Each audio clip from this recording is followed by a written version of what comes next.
Hello. My name is R.J. Heyman. I work at St. Martin's Episcopal Church in Houston, Texas. I'm going to introduce Tullian Tchividjian again. Tullian Tchividjian. What can we say? Looks amazing, sounds amazing, smells amazing. As I was entering from the courtyard, I hadn't even gotten to the doors yet. There was a breeze that came into my face and, oh, Tullian's here. Amazing. Two more things. There's only one time in my life that my wife and I have called a babysitter at midnight. That was with Tullian, because he came over, what are we doing? I don't know. Josh Insinius isn't here yet, but he was that babysitter, and he showed up, and he said, oh my gosh, you're Tullian Tchividjian. I said, don't encourage him, come on. That's one thing. After that whirlwind tour, he was in for a few days with his entourage, because he sort of travels in a pack. I was in a cab the next morning with my sons going to school, and my youngest son, Spencer, 8-year-old, turns to me and says, who was that guy? And I said, which guy? Because again, it was a group. And he said, that guy who was kind of, literally, my 8-year-old, half cowboy and half criminal. To which I said, oh, that was Tullian. So without further ado, Tullian Tchividjian.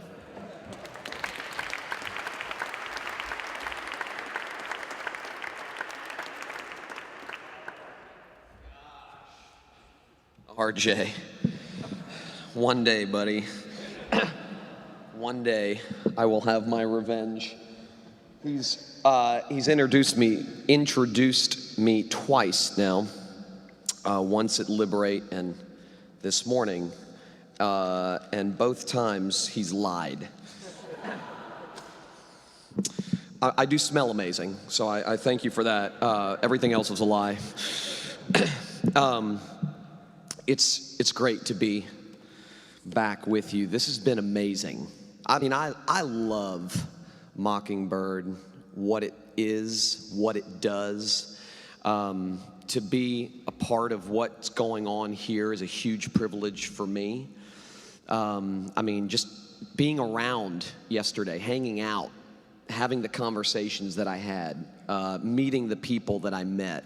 It just very much feels like family. So it's proof that that the message produces a culture. And the culture of grace is embodied here amongst you at Mockingbird, and it's just a privilege to be a part of it. So thank you again, David, for inviting me. I have the privilege of speaking. Sometimes it's a privilege, sometimes it's not. But I have the privilege of speaking at a lot of different conferences, and as a guy who travels and speaks at different conferences, I can tell you that conferences and conference speakers can be terribly dangerous. Okay, maybe the most dangerous contexts in the world are conferences, and the most dangerous people in the world are conference speakers, because almost every single one of them that I've been to, with good intentions, try to inspire you by telling you to do something radical, to make something great of yourself, to change the world. It seems like each conference speaker tries to outdo the one right before them by giving some remarkably inspiring word that will get the hearers to go out and do something radical and sacrificial. And there's such an emphasis on doing more and trying harder, but it's said in spiritualized language so that what hearers leave understanding is that they're doing this for God. Okay? In fact, the more they do for God, the more God will be impressed with them, and perhaps the more God will do for them. And without realizing it, they tie up heavy burdens and place them on the shoulders of people infinitely too small to bear those burdens. And ironically, even though the burden feels heavy, a lot of conference goers keep going to conferences like that because there's something very appealing about being told that you can change the world. There's something very appealing about being told that you can become something great, you can do something great. It's appealing to us because we all want to prove our worth and establish our value by doing something great, by becoming someone great. There's a sense in which obviously we all feel this deep need to secure a sense of significance and to be approved and accepted and loved. And we conclude that if we're going to experience these things, we have to make it happen. And so conferences, both the goers and the speakers, become a cesspool of law-bearing, law-giving places where people leave burdened, exhausted, like I was talking about Friday night. Well, I say all that to say this is exactly why I love Mockingbird. Mockingbird, in a sense, is sort of the anti-conference conference, and it's filled with anti-conference speakers. The whole goal of Mockingbird is that you would feel lighter when you leave, less burdened, taking yourself less seriously, taking grace more seriously. That's an amazing thing. And so I hope and I pray that we as a collective group will do everything we can to continue to promote everything that the Mockingbird team is seeking to do and accomplish. It's a real joy to be a part of it. I feel like I've told David this a few times, but I was born and reared in the evangelical world, and David was born and reared in a different world. And yet, when I think about Liberate, when I think about Mockingbird, I think about these two efforts standing back to back. And what's so fascinating to me about that is it's proof positive that the gospel transcends theological boundaries, various traditions, cultural baggage. It's amazing to me, and so I love being a part of it. Well, I don't remember what the assignment was this morning. It doesn't matter because if I don't remember it, I didn't prepare for it. But what I do want to talk about for a few minutes this morning. And every time a preacher says a few minutes, it usually means he's going to be here for 45. So that I will do my best not to be here for 40. In fact, what time am I supposed to be done? 10:45? 11? I'm just kidding. Like 15 minutes? 30 minutes. But I've already spoken for 10, so 20 minutes? 20 more minutes. All right, here we go. One of the questions, I am unapologetic in the deliverance of the message of grace because it saved my life. And for those who are responsible and called by God to deliver this message and who are unapologetic about it, you get your shots, People come after you. Either it's people inside the church who go, now wait a second, I get it, but, you need to tell us what to do. Every time someone comes up to me and says, would you please tell us what to do? I said, you want a to-do list? Okay, here's one for you. Be perfect as your Father in heaven is perfect. Now put that in your pipe and smoke it and thank God for Jesus, okay? Just shut up. Shut up. All right, that's what I feel like saying.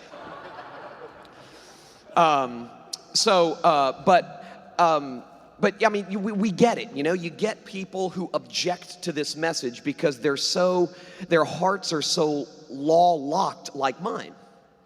And they're obsessed with wanting to control their lives and wanting to control the people in their lives. And that's what makes them feel safe, and that's what makes them feel secure. And they figure that if they can control their lives, they can generate significance, and they can generate worth, and they can protect themselves from the bad stuff and all that stuff. And so they want to be told what to do. And a lot of people come to church on Sunday mornings wanting to be told from a spiritual guru what to do because their kids are going off the deep end or their marriage is falling apart, and they think that what they really need is a checklist. Give me 3 steps to a happy marriage, and I can guarantee myself a happy marriage if I can simply do these 3 steps. Okay. So when you refuse to preach that, when you refuse to preach a to-do list version of the Christian faith, then people object. I mean, it's just natural. So you get shots from inside, you get shots from outside. Christian leaders, the religious elite, hate this stuff. They really do. A lot of them do, anyway, at least in my experience, because it threatens everything they have built. And so they just think that if you let this wild dog out of its cage, it's going to destroy everything we have worked so hard to build. That the goal of the Christian life seems to be behavioral modification. And when you speak about grace the way that you do, it doesn't encourage behavioral modification. In fact, it discourages it. Okay, that's the objection. Well, one of the other objections that come is, doesn't this make you lazy? I mean, doesn't the preaching of grace make you lazy? Doesn't it encourage an I don't care posture toward life? I mean, the gospel, as I mentioned the other night, the gospel doxologically declares that because of Christ's finished work for you, you already have all of the justification, all of the approval, all of the love, all of the security, all of the worth, all of the meaning, all of the rescue that you long for and that you look for in a thousand people and places infinitely smaller than Jesus. It announces that God does not relate to us based on our feats for Jesus, but God relates to us based on Jesus's feats for us. That Jesus came to liberate us from the force of having to fix ourselves and find ourselves and free ourselves. He came to rescue us, as I mentioned Friday night, from the slavish need to be right and rewarded and regarded and respected. He came to relieve us of the burden that we inherently feel to get it done. Okay, that's what the gospel declares. It announces that it's not on me to ensure that the ultimate verdict on my life is pass and not fail. And this means that you don't have to transform the world to matter. You don't have to turn out good kids to secure your own worth. You don't have to be a success to justify your existence.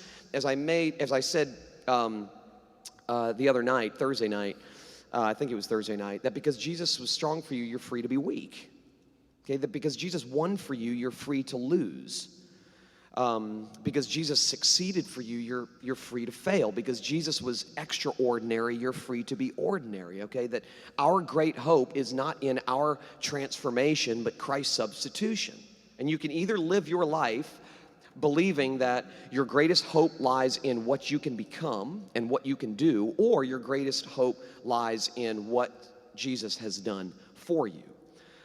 So when you preach this stuff unapologetically, it's inevitable that people are going to say, okay, no, wait a minute.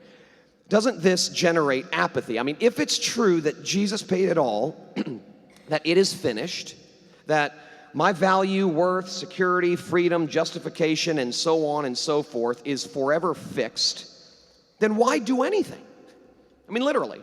It's one of the questions I get on a regular basis. Then why do anything? I mean, doesn't grace undercut ambition? Doesn't the gospel weaken effort?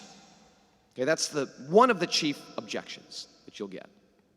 And the fact of the matter is, gospel grace actually empowers risk-taking effort and neighbor-embracing love. It actually empowers it. It has the exact opposite effect as what we might think it would have.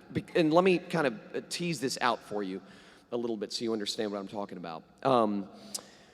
If you think about your own life for a minute, as I think about mine, the thing that prevents us from taking risks is the fear that if we don't succeed, we'll lose out on something we need in order to be happy, and so we live life playing our cards close to the chest.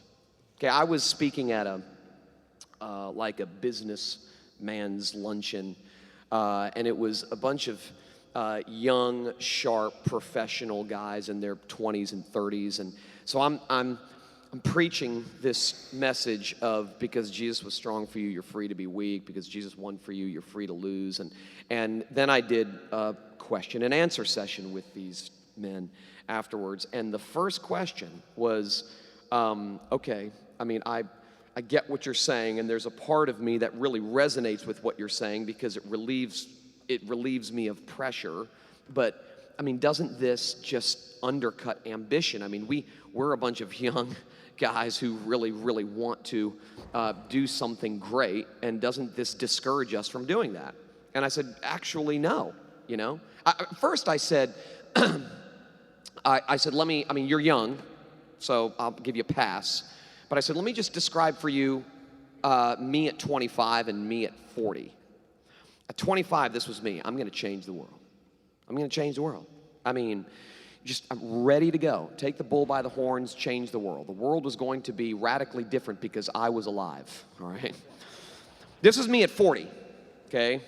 I can't change myself. I can't change my wife. I can't change my kids. Thank God for Jesus. So I said, life happens.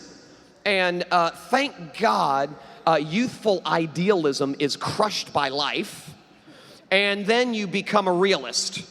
And the moment you become a realist, you become much more deeply appreciative of who Jesus is and what he's done. I was telling someone the other day that the only people I know who have deeply internalized this message are the people who, at one point in time in their life, or in a successive seasons of life, have just crashed and burned. I mean, until you are lying flat on your back, you just won't fully get it. And so this guy says, now, doesn't this, I mean, we want to do something great, And I said, well, you'll stop wanting to do something great, hopefully, at some point. I said, but this message actually has the exact opposite effect. The exact opposite effect, because if you think about it, what is the thing that prevents you from taking even greater risks? Okay, what is the thing that, and think about it in terms of, your marriage or your relationships or whatever. What is the thing that gets in the way of you loving the person next to you with reckless abandon, with absolute sacrificial love and service? I mean, I've been married for almost 20 years, and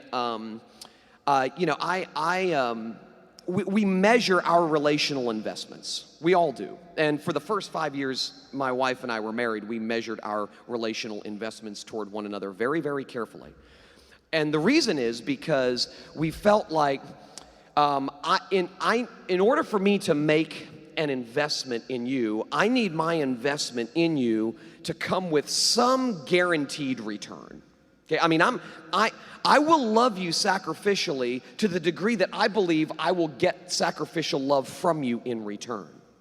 And if I'm not confident that my love for you will be reciprocated, well, I'm going to keep my relational cards close to the chest.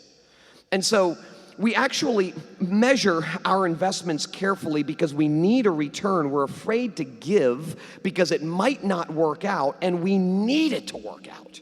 We need it to work out. But because everything we need in Christ we already possess, we can take great risks.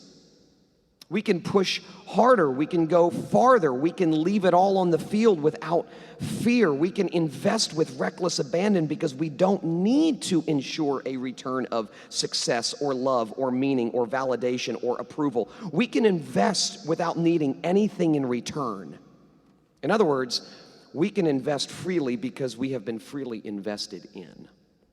So, far from this message actually producing apathy, it actually empowers us to take greater risks, to love with more reckless abandon. Because everything I need in Christ I have, I can do everything for you without needing you to do anything for me. And that transforms every relationship you will ever have. I mean, that saved my marriage, literally saved my marriage. It saved my relationship with my teenage boys, okay? Really. I mean, I know this is silly and it sounds stupid, but, I feel like I'm a relatively good dad. I take my kids to Miami Heat basketball games. I take them to movies. I take them out to dinner. They don't ever have to pay for anything, blah, blah. I feel like I'm a pretty good dad. Well, I'm really, really nice. I should win Father of the Year award each and every year from my children at least. And they rarely say thank you. It's unbelievable. And I was thinking about it the other day, and I was like, this is starting to bother me. I had just taken them to see G.I. Joe. With The Rock. He's jacked in that movie. It's unbelievable. Made me want to take steroids and go to the gym. It was unbelievable. I take him to go see G.I. Joe, and we come back. I took him out to dinner, and I took him to go see a movie. I was taking time out of my precious schedule, okay, where I could have done a lot of productive things to go hang out with my boys, like good dads should, all right? The least they could do when we get back in the car after the movie is, hey, thanks, Dad, Not a word, okay? It was like, hey, can we stop and get something else on the way home, I'm like, listen, you little spoiled son of... I can't say that because it's my mother, it's my wife, whatever. But literally, and I remember thinking, okay, God just stopped me in my tracks. And he said, do you understand that you can love your children with reckless abandon without ever needing them to say thank you, ever? It's good when they say thank you. It's polite when they say thank you. They should learn to say thank you when someone does something nice for them, but you don't need it. You don't need it because everything you need in Christ you have. You can serve your children for the rest of your life without ever needing a thank you. Okay, now that just transforms things. In relationship to my wife, I mentioned the first 5 years of our marriage, I was convinced that if she would just become more like me, everything would be fine, And she was convinced that if I would just become more like her, everything would be fine. Literally. And so we spent the first 5 years of our relationship trying to change each other, and our marriage sucked, all right? Because, you need to become more like me. No, you need to become more like me. And we were scared to love each other because we really didn't believe the gospel. We were scared to love each other. I was scared to love Kim because I needed, in order for me to feel like I mattered, in order to justify my existence, I needed love and respect from my wife. And so I would love her to the degree that I could think that she would love me back. Or I would invest love in her to the degree that I was pretty sure she would invest love in me. And there was just no... I'm giving my all to you, and you're giving your all to me, and I'm giving my all to you without needing you to give your all to me. It's a wonderful thing when I experience love for my wife and 3 kids. I love it. I revel in it, But there's a far different thing from saying I enjoy the love that I get from my wife and kids and saying I need the love that I get from my wife and kids. Because, as I said a minute ago, what happens when this message takes root is you begin to view your relationships in terms of I can now do everything for you without needing you to do anything for me. So I can love you more. I can sacrifice more. I can love you. I can love my enemies with reckless abandon because I don't need anything. I don't need anything in return. I can forgive you without you asking for forgiveness. Okay, I don't have to be bitter towards you. Because, think about where bitterness comes from. James talks about this. Where do fights and quarrels come from?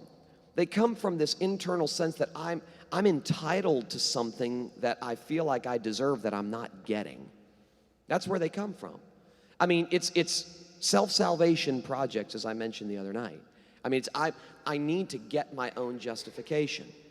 I need to get my own worth. I need to get my own value. I need to get my own meaning. I need to be right. I need to win. I need to be someone. I need you to think that I am someone. And when we don't get that stuff, we become jealous. We become angry. We become bitter. Well, the gospel frees you from all that stuff. It's the good news, as I mentioned the other night, that the keys are already in your pocket. So the fear, what happens when this message takes root is the fear of not knowing what might be returned is replaced by the freedom of knowing that we already have everything. As I said, because everything I need in Christ I have, I can now do everything for you without needing you to do anything for me. That is grace on the ground of relationships. It's amazing. I mean, it will radically transform everything. So now I can actively spend my life giving instead of taking. I can actively spend my life going to the back instead of getting to the front. I can actively spend my life sacrificing myself for others instead of sacrificing others for myself. And you know how enslaving those things are. Trying to fight your way to the front, it's just such a burden, you know? Trying to always get and extract from other people when your relationships are marked by needing to get something from that other person. I need something from you in order for me to feel like I matter. It's slavery. Every attempt on our part to fix someone else, every attempt, is actually a subtle attempt to fix ourselves. I need you to become a certain way if I'm going to be happy, okay? And it's enslaving. I mean, it's absolutely a burden that we can't bear. And the gospel alone liberates you to live a life of scandalous generosity. It liberates you to live a life of unrestrained sacrifice and uncommon valor and unbounded courage and all of these things, because you don't need anything. You don't need anything. So now you can give everything. I don't need thank yous from my sons. And when they say thank you, it's enlivening. Okay, I love it. And I give thanks to God for generating in my sons a heart of gratitude. I thank him for that. But I don't need it.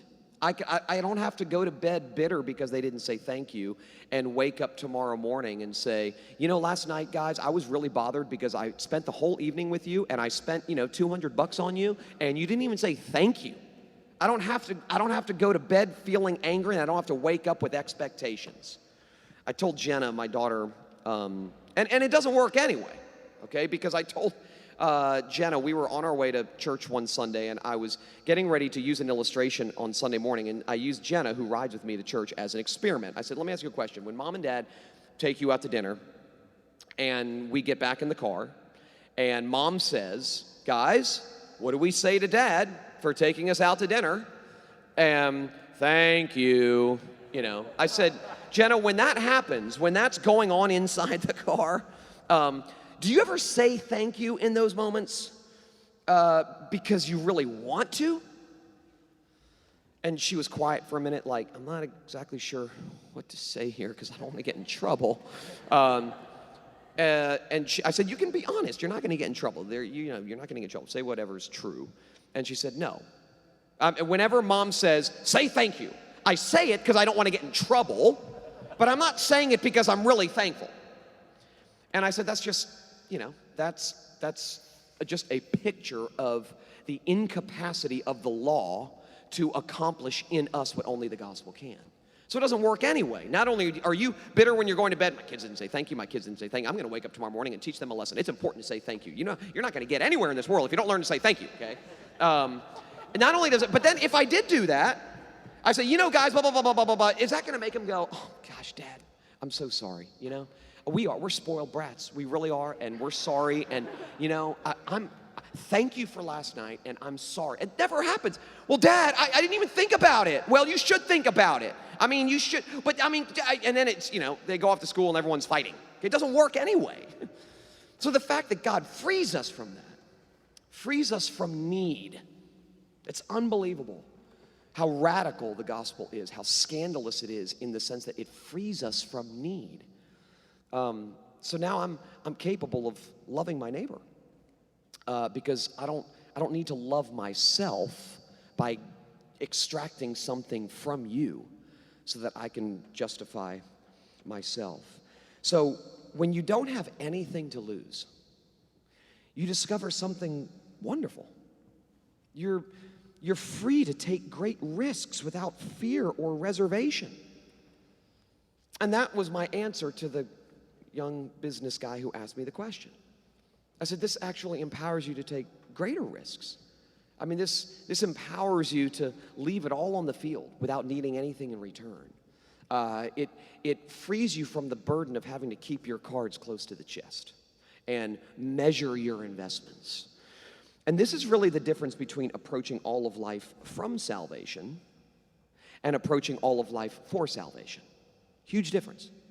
This is the difference between approaching all of life from our acceptance and approaching all of life for our acceptance. It's the difference between approaching all of life from love and approaching all of life for love. And the gospel empowers us to approach all of life from and not for. And that changes everything. So I'll close with this. In the remarkable, mind-blowing, paradigm-shattering, scandalously liberating words of Gerhard Forde. So what are you going to do now that you don't have to do anything? It's amazing. Unless, when I pose that question to people, to Christian people, they're like, you can't say that. There's a whole bunch of things we have to do. And I said, no, there's not. You don't have to do anything. There are plenty of things that you get to do, but there's nothing that you have to do. Jesus paid it all. If you are a Christian, you live your life under a banner that reads, "It is finished."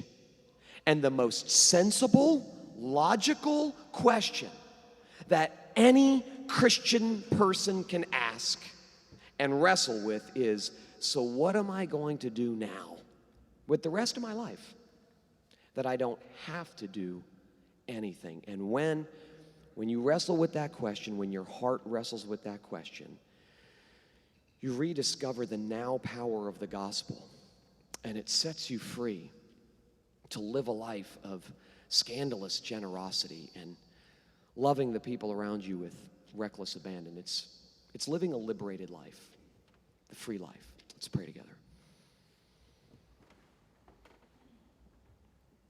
God, thank you for pressing this down deep into us over these past 3 days. I pray that you would cause us by your Spirit this morning to believe, and as a result to leave feeling less burdened, lighter. I thank you for Jesus. I thank you for what he has done on behalf of sinners like me. I thank you that the sweatshop is closed, that your love for us is guaranteed, not because of our fallible performance for you, but because of Jesus' infallible performance for us. And so I pray that you would cause us to believe it more and more, each and every day, and that as a result, we would experience the freedom that Jesus sweepingly secured for us in his life, by his death, and with his resurrection. And it's in his name that we pray. Amen.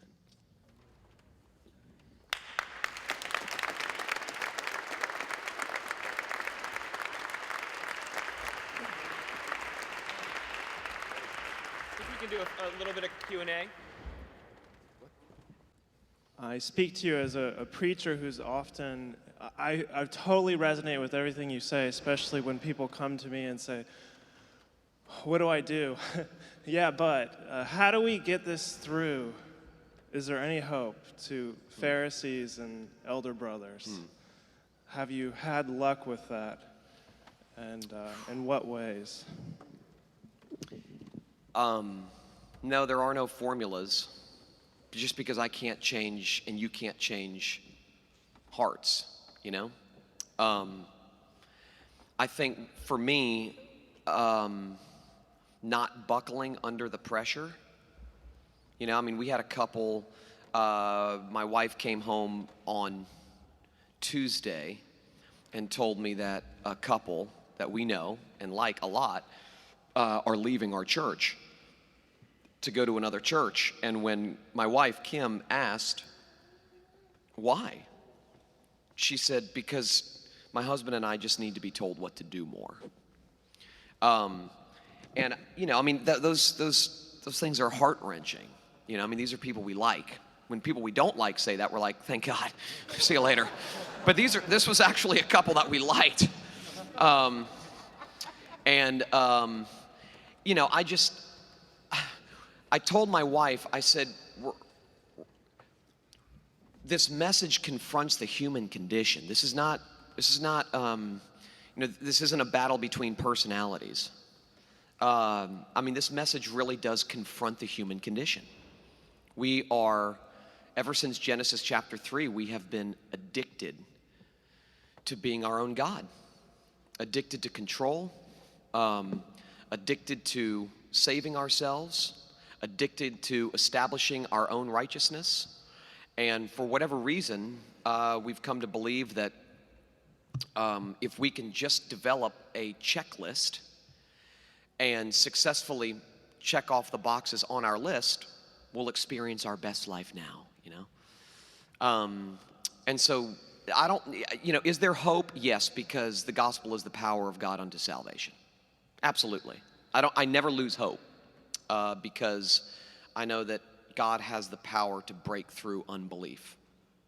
But as Luther said, the sin underneath every sin is unbelief. That's the root of all of our sin. And that's what we're battling. And so I would just simply encourage you to press on. It's amazing, whenever I hear objections, I preach it with more fervor. I don't back off. I press the gas.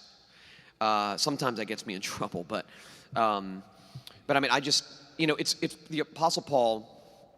He was addressing a different issue, but in Romans chapter 4 and 5, he speaks about the radicality of the gospel and the scandalous nature of God's mercy, and then he anticipates the typical question, Okay, so what does this mean? Chapter 6, should we go on sinning so that grace may abound?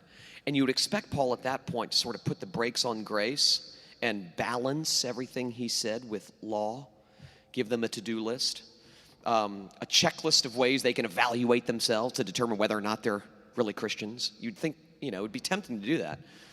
But he doesn't. He says, if that's your question, it's not that you get grace too much, it's that you get it too little. So he presses it in deeper. He floors it. And he goes deeper into the gospel. And so that's sort of been my MO. When I hear people not getting it, it makes me press it deeper. After a while, to be honest with you, the people who just won't give up, they'll leave. They will. And what will happen is and this is what's happened at our church, word will get out that this is what the message is there. And before long, you see a brand new church populated with burned out, broken people who see this message as their only hope and lifeline. And that changes everything. But we'll continue to have thorns in our side in the form of people. So anyway, I don't know if that helps, but.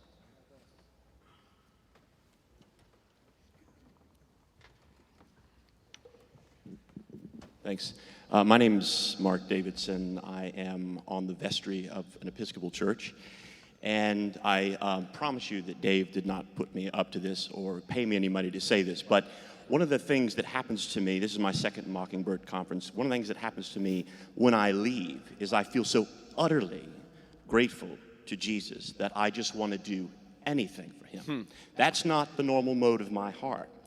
But one of the ways that I, and again, he did not put me up to saying this, but I actually feel like giving a lot of money to Mockingbird, right? And that's because nobody asks me to do this, right?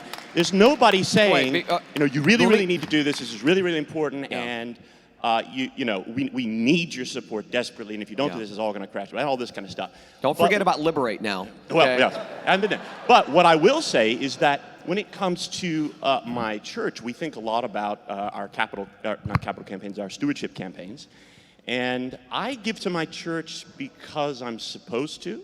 I give regularly and I give very cautiously. And we have had so many discussions about how to get people to give more money. We've had all of the strategies. We've talked about Myers-Briggs tests, about why people are motivated, and different kinds of people are motivated in different ways, and how do we do this? And we brainstorm and we put things in the bulletin and we have people stand up and give testimonies. And we have actually this year, as a result of all these things, had an increase. It has worked. But it isn't what you're talking about. It's not like, I'll do anything for this church. Look, here's as much money as I can possibly give you. So what does the gospel have to say to churches when it comes to stewardship campaigns? Yeah, that's good.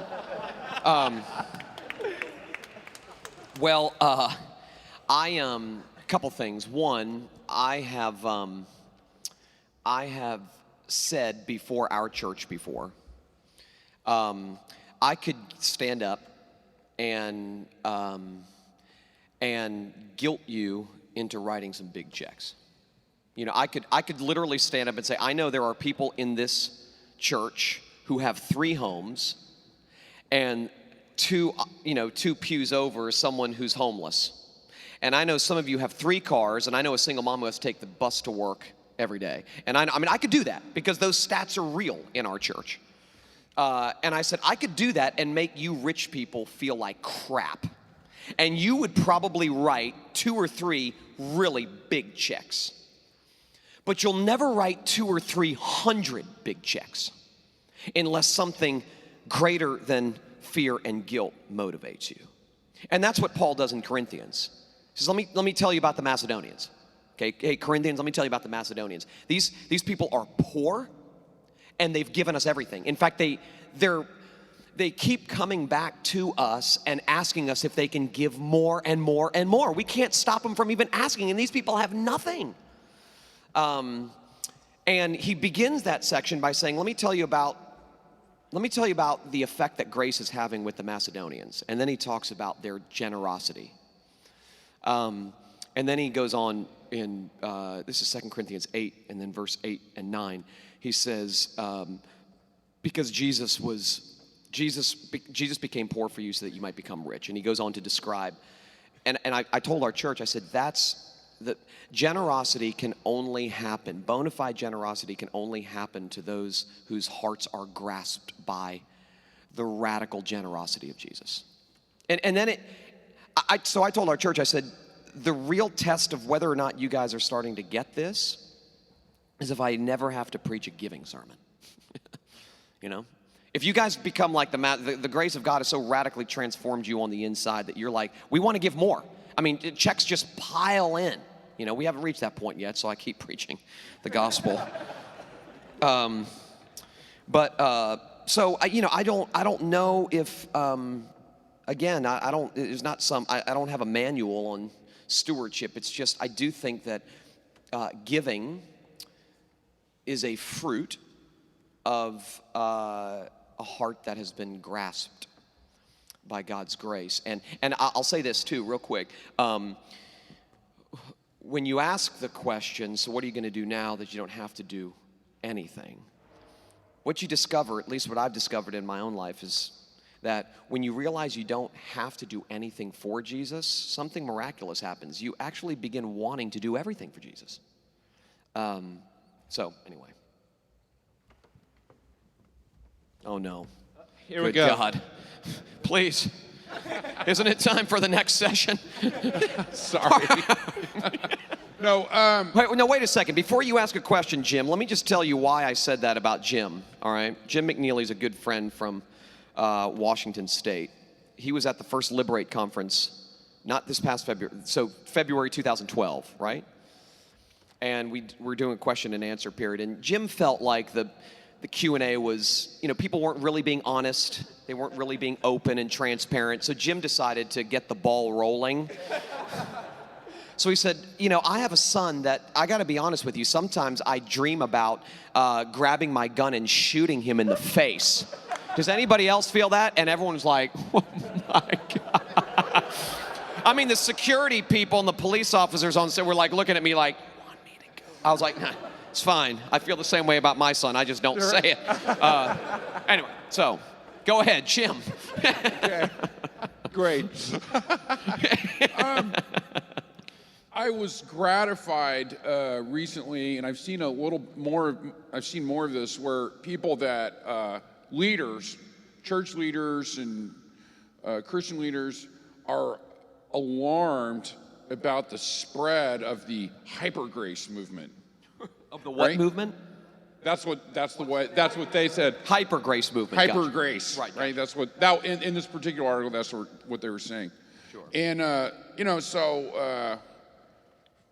took the liberty of writing a scathing response to it, but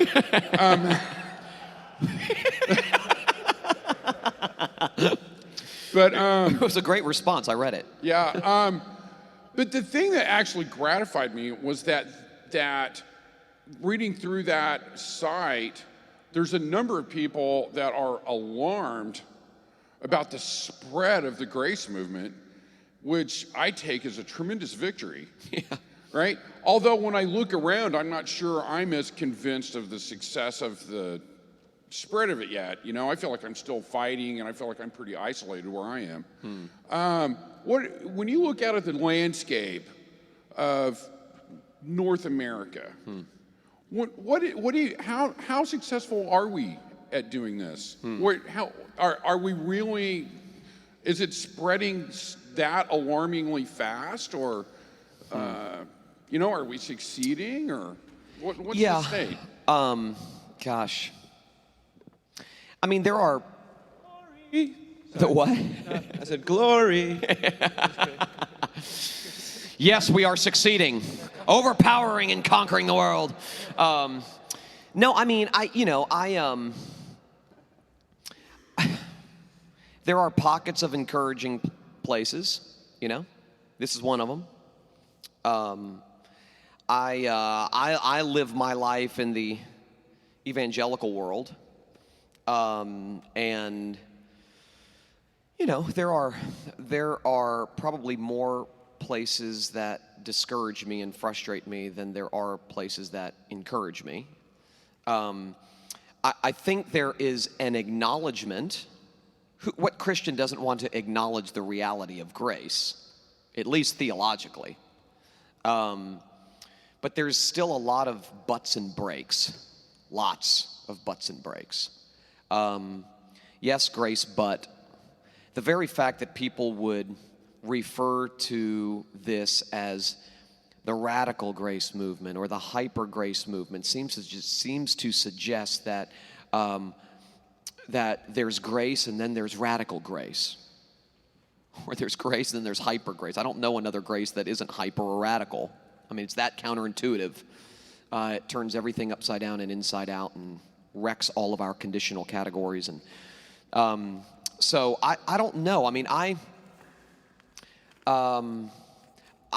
do look, in all honesty, I look at Mockingbird, I look at Liberate, I look at the pastors who come to Mockingbird and Liberate, the ones that we interact with, the ones who have tried it the other way, who have crashed and burned, and are starting to get it now, and they want help in how they should go about sort of changing the way they do ministry and changing the way they preach and that sort of thing. So, I mean, I think there are a few of us who are willing to take the shots and get it out there as far and wide as possible.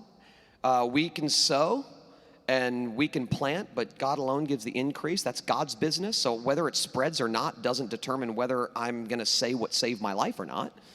And just sort of leave that stuff up to God. But I could go into much more detail, but that'll be in private. And then we can talk names and people and, really slam some people and throw them under the bus, but I won't do that publicly. Tullian, I've really appreciated your honesty up front, and I loved how you shared briefly about how a couple had come and said that you really liked. I have those people in my parish too, and they're like, well, we're just going to go on somewhere else because we want something to do, and you're like, great, we'll pray for you.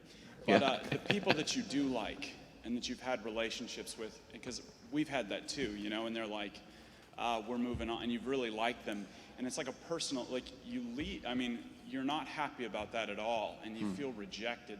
How have you and your wife coped with that rejection when, parishioners and friends have said, you've lost your mind? Yeah. And so. Yeah. Yeah, that's good. I mean, gosh, there's no real simple answer to that. I think it stings every time it happens. I have to go back and say, what is it that stings? What's the stinger about that? And if I'm honest, I'll say the reason I take it personally is because this is a rejection of me. And I have to, seriously, I'm not being trite when I say this. That's what I'm talking about when I talk about the now power of the gospel.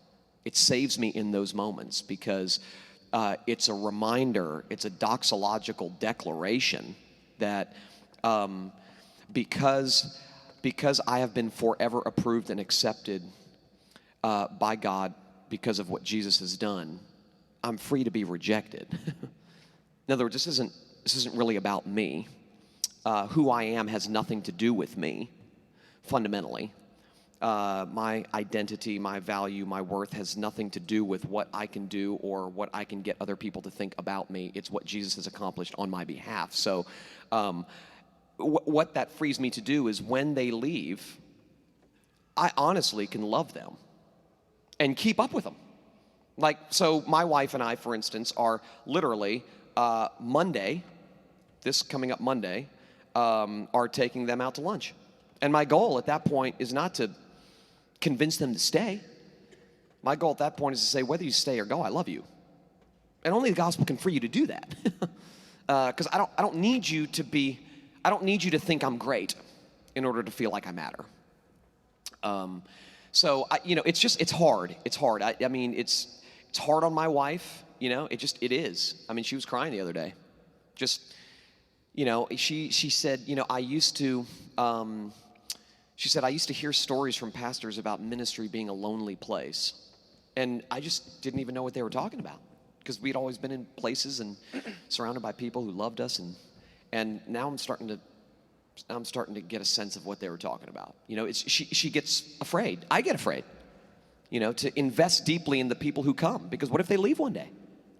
Do I really want to invest in someone who God might take out of my life?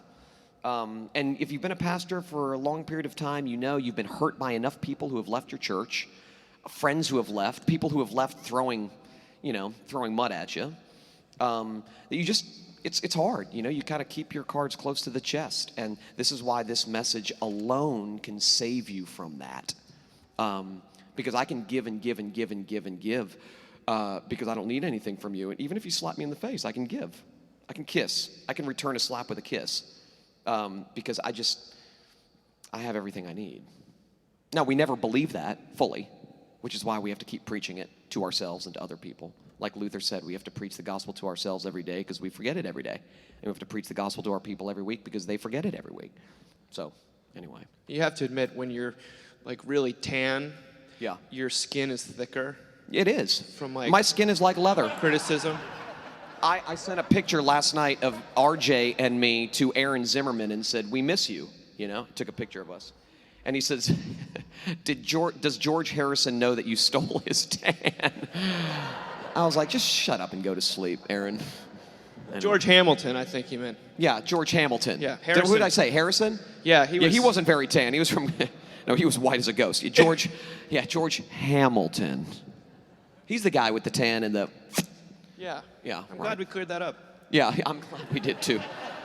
On that note, I would like to ask people just to hold the rest of the questions until after I get a chance to speak. All right? Because you'll probably answer all their questions. Yeah, exactly. Just wait till you hear what I have to say. Thank you again, Tullian.